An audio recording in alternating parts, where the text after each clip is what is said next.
बुलढाणा जिल्ह्याच्या शेगाव तालुक्यातील केस गळती प्रकरणाला धक्कादायक वळण लागलंय। केस गळती झालेल्या तरुणांची आता नख गळती सुरू झालेली आहे।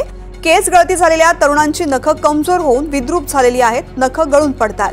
आरोग्य आणि जिल्हा प्रशासनाने रुग्णांना वाऱ्यावरती सोडल्याचा आरोप नागरिक करतात। या नख गळती प्रकरणामुळे परिसरामध्ये भीतीचं वातावरण दिसून येतंय।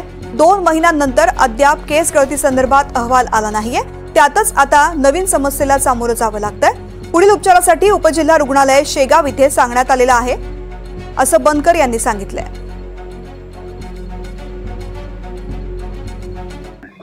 हो, डिसेंबरच्या एंडिंगलेच केस गळती चालू झाली। 3-3.5 महिन्यामध्ये केस गळती संपूर्ण थांबली।